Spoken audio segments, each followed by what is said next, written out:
दोनों प्लेन्स के सारे लोग लड़ने के लिए रेडी हो जाते हैं, जिसके बाद हम देखते हैं वहाँ पे फाइट स्टार्ट हो जाती है। यहाँ पे पहला अटैक आयरन सी का लेफ्टिनेंट करता है, वो भी गिल्ड प्रेसिडेंट के ऊपर। बेबल ब्लास्ट से बोलता है कि अब वो टाइम आ चुका है, हमें और ज्यादा इंतजार नहीं करना चाहिए फोर्थ रैंक के एबिलिटी यूजर्स का, नहीं तो यहाँ पे और लोग घायल होंगे। हम लोगों को पहले ही अपना ट्रम्प कार्ड निकाल लेना चाहिए, पर ब्लास्ट इसके लिए नहीं मानता। बेबल बोलता है कि भाड़ में गई जजमेंट में पहले से ही उन लोगों के ऊपर नहीं टिका था, यहाँ पे ह्यूमन रेस को आज जो बचाएंगे वो है हम दोनों, वो भी इन ओडिसियंस से। ब्लास्ट बोलता है कि तुमने ठीक कहा, अब हम इन लोगों को दिखाते हैं हीरो एसोसिएशन का Trump card the fourth sword. जिसके बाद हम देखते हैं बेबल अपनी पूरी पावर्स को यूज करना शुरू कर देता है और वो बोलता है कि फोर्थ एनिलेशन एरी, जहाँ पे हमें पता चलता है कि बेबल अपने आप को सेक्रीफाइस कर रहा होता है इसके लिए। ब्लास्ट बोलता है कि जैसे ही मैं इस एनिलेशन एरी को अब्सॉर्ब कर लूंगा तो मैं एक फिफ्थ रैंक का सेलेस्टियल बन जाऊंगा, पर आखिर किस कीमत पे, मुझे बेबल की जान लेनी पड़ेगी। ब्लास्ट उस एनर्जी के अंदर जाके उसे अब्सॉर्ब करना शुरू कर देता है। वो बोलता है कि बेबल मैं तुम्हारा सेक्रीफाइस खाली नहीं जाने दूंगा। वेनिश बोलती है कि आखिर कैसे इस जैसा कचरा एक फिफ्थ रैंक का पावर हाउस बन गया, क्योंकि इसकी प्रोबेबिलिटी तो काफी ज्यादा कम थी। नॉर्थन उससे बोलता है कि जल्दी से व्हाइट कैविटी के पॉइंट की तरफ चलो, क्योंकि वही हमारी लास्ट होप है। ब्लास्ट एक फिफ्थ रैंक का पावर हाउस बन जाता है, जहाँ पे वो होता है एक ब्रोन सेलेस्टियल। हम देखते हैं वो नॉर्थन और वेनिश के ऊपर अपने एक पंच से ही अटैक कर देता है और उन्हें वहाँ पे गायब भी कर देता है। जिसके बाद हम देखते हैं वो अपने सेकंड पंच के लिए रेडी हो जाता है। वो बोलता है बोन एम्परर से कि तुम भी मरो, और हम देखते हैं बोन एम्परर बोलता है कि मैं यहाँ पे नहीं मर सकता ऐसे। तभी उसके पीछे एक गेट ओपन होता है। वो बोलता है कि मैं बिल्कुल ठीक समय पे पहुंचा हूँ यहाँ पे। ब्लास्ट बोलता है कि ओडिसियंस के फिफ्थ रैंक के पावर हाउस भी अब यहाँ पे आ चुके हैं और अब उनके लिए मुश्किलें बढ़ गई है। सोल्सबेरी ब्लास्ट से बोलता है कि फिफ्थ रैंक के पावर हाउस तुम मुझे बता दो कि ड्रैगन आखिर कहाँ पे है, तो मैं तुम्हारी जान को बख्श दूंगा। ब्लास्ट बोलता है कि मुझे नहीं पता कि ड्रैगन कहाँ पे है, और अगर मुझे पता भी होता तो मैं तुम्हें कभी भी नहीं बताता। हम देखते हैं वो बिलबूम पे अटैक करता है, पर बिलबूम अपने आप को कवर कर लेता है और उसके अटैक से बच जाता है। बिलबूम बोलता है कि मैं मान गया तुम काफी ज्यादा स्ट्रांग हो, पर फिर भी तुम कुछ नहीं हो मेरी अल्टीमेट डिस्ट्रक्शन मिस्ट्री के सामने। फिर हम देखते हैं वो वहाँ पे काफी सारे ब्लास्ट करना शुरू कर देता है, वो भी एक ही बार में। उसके एक ही अटैक की वजह से अजूरा प्लेन के अंदर भगदड़ मच जाती है और वहाँ पे काफी ज्यादा डिस्ट्रक्शन भी हुआ होता है। बिलबूम हंसते हुए बोलता है कि मेरे एक ही ब्लो की वजह से तुम्हारी 1/10 ह्यूमन पॉपुलेशन तो गायब हो ही गई होगी। चलो मैं भी तो देखता हूँ कि तुम मेरे और कितने ज्यादा अटैक्स को यहाँ पे झेल सकते हो। हम देखते हैं ब्लास्ट कुछ भी नहीं कर पा रहा होता। फाई लड़ने के लिए आगे बढ़ रही होती है। वो बोलती है कि भाई मुझे ऐसा लगता है कि अब मुझे तुम्हारा और इंतजार नहीं करना चाहिए। तभी हम देखते हैं फाई के सिर पे कोई अपना हाथ रखता है। हम देखते हैं वो और कोई नहीं ड्रैगन होता है। वो बोलता है कि मुझे तुम माफ करना, क्योंकि मुझे आने में थोड़ा लेट हो गया। बिलबूम जैसे ही देखता है कि ड्रैगन यहाँ पे पहुंच गया है, तभी वो उसके ऊपर अटैक कर देता है अपनी पूरी पावर से। पर हम देखते हैं ड्रैगन अपने सामने कई सारे स्वेल को खोल लेता है। तभी उनमें से एक के अंदर से क्रिस बाहर निकलता है और वो उसके अटैक्स को काटना शुरू कर देता है। क्रिस ड्रैगन से बोलता है कि तुम्हें यहाँ पे आने में काफी ज्यादा टाइम लग गया, और क्रिस बोलता है कि उस फिफ्थ रैंक के पावर हाउस की वजह से मुझे ऐसा लगता है कि मैंने अपनी सारी पावर्स को डाइजेस्ट कर लिया है। सोल्सबेरी घबरा जाता है। वो बोलता है कि अजूरा प्लेन के पास 3 ब्रोन सेलेस्टियल है, क्या और भी कोई फोर्सेस है जो यहाँ पे सीक्रेटली पावर अप कर रही हैं? सोल्सबेरी बोलता है कि अगर कैसा रहेगा कि मैं तुम्हें ब्रैंडन फैमिली के बिहाफ पे तुम्हें ये प्लेन दे दूं और तुम आज यहाँ पे जाने दो सब कुछ। ड्रैगन बोलता है कि ये अजूरा प्लेन पहले से ही हमारा था, तो आखिर तुम इसे कैसे हमें वापस करोगे? सोल्सबेरी बोलता है कि तुम भूलो मत, ये तुम्हारा होम प्लेनेट है, और अगर हम लोग यहाँ पे लड़ेंगे तो तुम्हारी पूरी ह्यूमन रेस की पॉपुलेशन गायब हो जाएगी यहाँ से।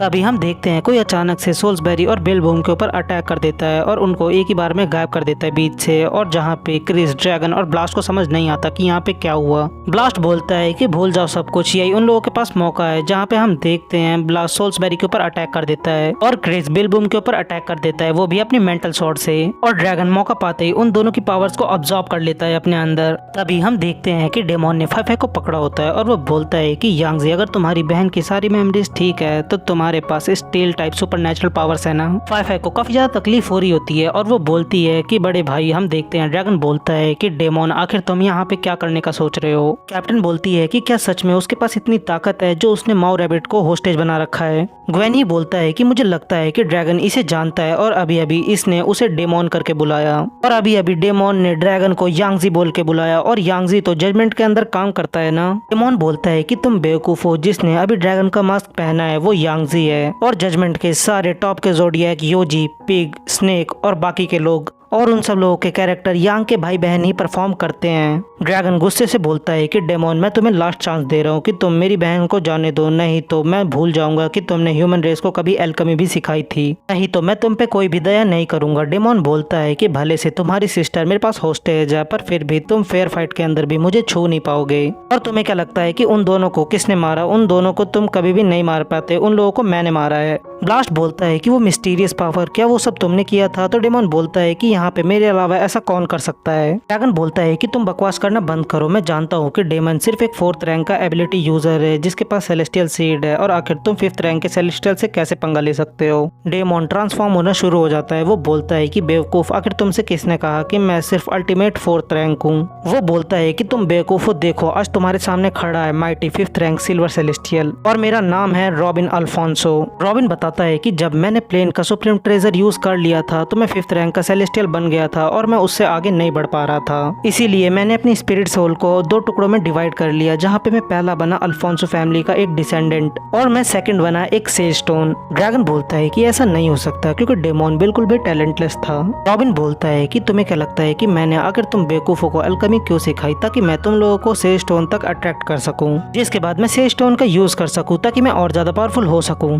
और मुझे तो सिर्फ ये बॉडी यूज करनी थी ताकि मैं सेलेस्टियल सीड की मदद से एक 5th रैंक का सेलेस्टियल बन जाऊं, जिसके बाद एक टाइम के बाद मैं लेजेंडरी गोल्डन सेलेस्टियल भी बन जाता। ड्रैगन बोलता है कि इसका मतलब तुमने मुझे यूज किया और तुमने मुझे ऐसा दिखाया कि हम दोनों सच में एक फ्रेंड्स हैं। रॉबिन बोलता है कि यांगजी, अभी भी हम दोनों दोस्त ही है, बस तुम्हें इतना काम करना है कि तुम्हें अपने स्टील अल्टीमेट मिस्ट्री और कंट्रोल अल्टीमेट मिस्ट्री मुझे देनी है। इसके बाद तुम्हारे लोगों को इस छोटे अजूरा प्लेन के अंदर छुप के रहने की जरूरत नहीं है, उन लोगों के लिए ओडिसियंस के दरवाजे हमेशा के लिए खुल जाएंगे। क्रिस बोलता है कि तुम पागल मत बनना, जैसे ही तुमने अपना ट्रम्प कार्ड एनिमी को दे दिया तो वो हमें खत्म करने में बिल्कुल भी टाइम नहीं लगाएगा। 5 बोलती है कि भाई तुम कभी भी जजमेंट के आइडियल्स और मिशन को मत भूलना, हमें इन ओडिसियंस को अपने प्लेन से बाहर भगाना है। ड्रैगन बोलता है कि 5 ऐसा मत करो। 5 बोलती है कि भाई याद रखना, मैं तुमसे, मम्मी और पापा से काफी ज्यादा प्यार करती हूँ। जिसके बाद हम देखते हैं वहाँ पे एक बहुत बड़ा ब्लास्ट होता है, तो हमें पता चलता है कि 5 ने अपने आप को खत्म कर लिया होता है। यांग बोलता है कि मेरी छोटी बहन मर गई, उसने अपने आप को खत्म कर लिया।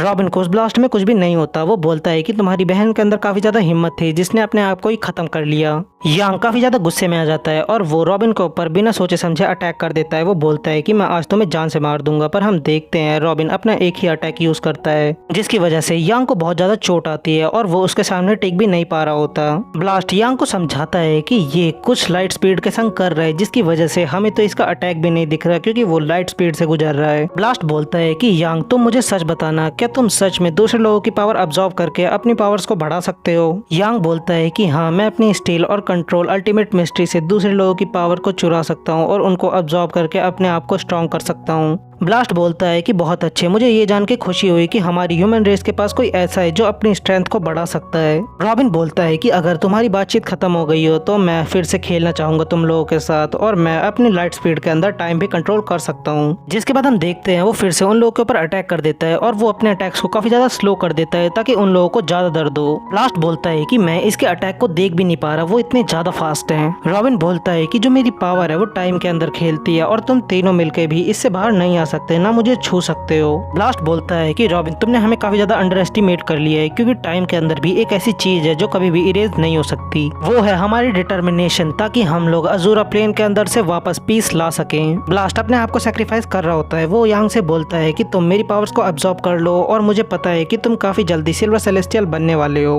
मैं तुम पे भरोसा करता हूँ, इसलिए मैं तुम्हें ह्यूमन रेस की सारी जिम्मेदारी तुम्हारे कंधों पे छोड़ के जा रहा हूँ। यांग बोलता है कि ब्लास्ट, जिसके बाद वो अपना क्रिस्टल यांग को देके चला जाता है। हम देखते हैं रॉबिन बोलता है कि ये अच्छा नहीं है और वो यांग को रोकने के लिए आगे बढ़ता है, और तभी क्रिस उन लोगों के सामने आ जाता है और वो रॉबिन के अटैक को रोक देता है। रॉबिन बोलता है कि ऐसा नहीं हो सकता, आखिर तुमने मुझे टाइम के पीछे कैसे देख लिया, और ऐसा तुम तभी कर सकते हो जब तुम अपने आप को सैक्रिफाइस कर दो डार्क ब्लू कॉन्शियसनेस के लिए। रॉबिन बोलता है कि तुम बेवकूफ हो, तुम्हें क्या लगता है तुम इससे कुछ बदल सकते हो? तुम्हें पता भी है मुझे 1000 साल लग गए थे ब्रेक थ्रू करने के लिए सिल्वर सेलेस्टियल के लिए। हम देखते हैं यांग का ब्रेक थ्रू होना शुरू हो जाता है, जिसको देख के रॉबिन बोलता है कि ऐसा नहीं नहीं हो सकता, मुझे लगता है कि तुम्हारी स्टील टाइप अल्टीमेट मिस्ट्री काफी ज्यादा एक्स्ट्रा ऑर्डिनरी है। यांग एक सिल्वर सेलेस्टियल बन जाता है। वो बोलता है कि क्या तुम अब रेडी हो इसके लिए? रॉबिन बोलता है कि तुम बेवकूफ, तुम्हें पता भी नहीं होगा कि तुम अपनी सिल्वर फील्ड की पावर कैसे यूज कर सकते हो। मैं टाइम को कंट्रोल करता हूँ और उसके अंदर की लाइट स्पीड को भी मैं मॉडिफाई कर सकता हूँ और ऐसी कोई भी चीज नहीं है जो टाइम को पार कर सके। यांग बोलता है कि रॉबिन तुम गलत हो, दुनिया में एक ऐसी चीज भी एग्जिस्ट करती है जो टाइम के भी बियॉन्ड है और उसे कभी भी मिलियन ईयर्स के बाद भी मिटाया नहीं जा सकता।